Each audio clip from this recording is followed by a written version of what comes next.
อยู่ให้ปลูกหมอนหนีให้สอนหัวมีความหมายว่าแนวใดเฮามาวิเคราะห์พิจารณาไปนำกันตัวนี้ก็เป็นคำสุภาษิตหนึ่งเนาะที่ว่ามักออกกฎการและก็มักออกสิ่งโดยเฉพาะแม่นักเรียนที่เรียนอยู่ใน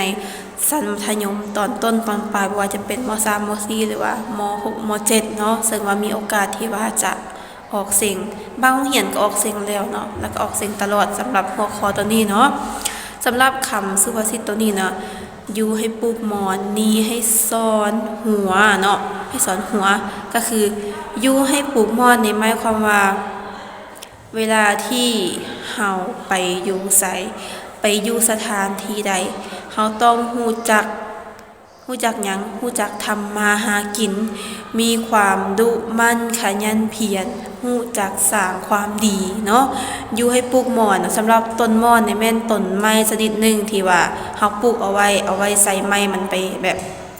อาจจะเอามาเฮ็ดหัวเนาะอาจจะมาเฮ็ดแบบคั่งแบบถั่วหยังก็ได้เนาะแล้วใบของมันหั่นน่ะเฮาสามารถเอาให้ต้นหมอนกินเนาะอันนี้ก็คือของต้นหมอนอยู่ให้ปลูกหมอนก็คือที่ว่าไปเมื่อกี้เห็นไหมอยู่ใส่ก็ต้องรู้จักสร้างคุณงามความดีมีความดุมันขยันเพียรในการออกให้งานทำมาหากินสร้างเศรษฐกิจครอบครัวตัวอย่างว่าเฮาไปเฮ็ดเฮือนหรือว่าออกจากพ่อแม่ซะเนาะไปสร้างครอบครัวใหม่หั่นน่ะกับผัวกับเมียก็แล้วแต่เขาก็ต้องรู้จักทำมาหากินเนาะมีเฮือนหลังใหม่ก็ต้องรู้จักหยังรู้จักเฮ็ดสวนออมเฮือนเนาะปลูกผักปลูกหญ้าเลี้ยงเป็ดเลี้ยงไก่นอกจากนั้นเฮาก็ยังต้องรู้จักบัวระบัดรักษาเฮือนซ่านให้สะอาดสะอ้างแล้วอีกอันนึงก็คือเวลาที่เฮาไปเฮ็ดเวียกอยู่ในบ่อนใดบ่อนหนึ่งหรือว่าอยู่ในองค์กรหรือว่าหน่วยงานใดหนึ่งเฮาก็ต้องรู้จักขยันหมั่นเพียรในการตั้งใจเฮ็ดเวียกงานเนาะเฮ็ดให้สำเร็จหน้าที่ตามที่ว่าหัวหน้าหรือว่าคันถึงมอบหมายให้เขาต้องเฮ็ดให้มีความสำเร็จให้มีความรอบคอบนอกจากนั้นเฮาก็ยังต้องรู้จักสร้างสายสัมพันธ์ที่ดีกับเพื่อนร่วมงานเนาะบ่ไปดูถูกเขาบ่เว้ากระแทกกระทั่งเขา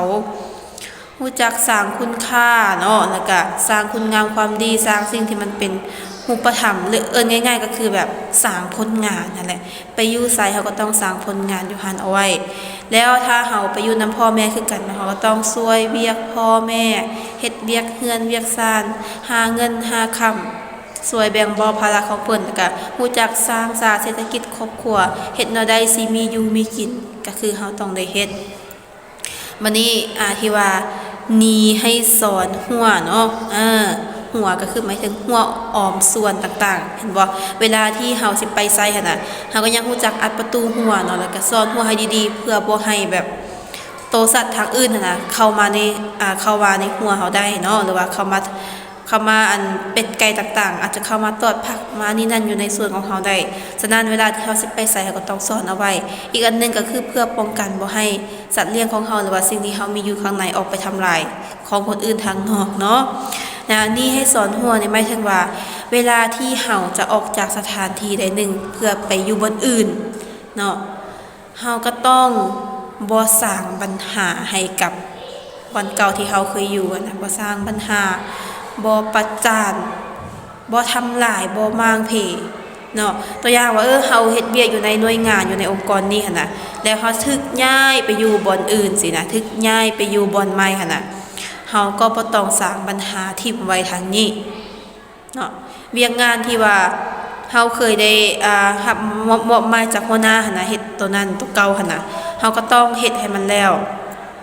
หรือถ้าว่ามันบ่แล้วแท้ๆหั่นน่ะเพราะมันอาจจะมีแบบบางอย่างมันต้องใช้เวลาหลายหั่นน่ะแล้วก็เฮาก็ได้ออกก่อนแต่ไปก่อนสินะเฮาก็ต้องได้สรุปเวียกตัวนั้นให้กับคนที่ว่าจะมารับสวงแทนของเฮาเนาะและอยู่ในโต๊ะทำงานโต๊ะเฮ็ดเวียกของเฮานั่นเฮาก็ต้องเก็บเครื่องของเฮาไปให้หมดหรือว่าถ้าอันใดที่เฮาบ่เอาไปเฮาก็ต้องปะไว้ให้ดีๆเนาะบ่ให้คนที่ใหม่ที่ว่าจะมาแทนเฮาหั่นน่ะต้องได้รับภาระมายุ่งมายะอีหยังที่เฮาสร้างเอาไว้หั่นน่ะบ่ควรเฮ็ดเนาะหรืออีกอันนึงก็คือบ่ควรสร้างปัญหาให้เขาเห็นว่าสิจังใดก็สิได้ออกจากบ่อนนี้เลยเฮ็ดดีเฮ็ดซั่วซะเฮ็ดบ่ดีป่าไว้ซะอันนี้ก็บ่ควรเฮ็ดไปเนาะถ้าก็ควรที่จะแบบ มันหยังก็เก็บกรรมทุกอย่างอันนี้นั้นเมียนมาให้มันดีๆไปบ่สร้างปัญหาให้เขาหรืออีกอันหนึงก็คือเขาก็บ่ต้องไปประจานเนาะว่าบ่ต้องไปประจานหน่วยงานเก่าเพิ่นเก่าวันนี้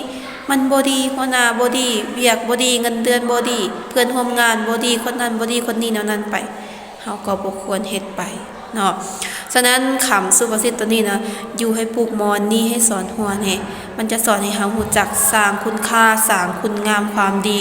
ในทุกสถานที่ที่ว่าเฮาเคยเฮาได้ไปอยู่หรือว่าได้ไปรู้จักไปและเวลาที่เฮาจะจากไปเฮาต้อง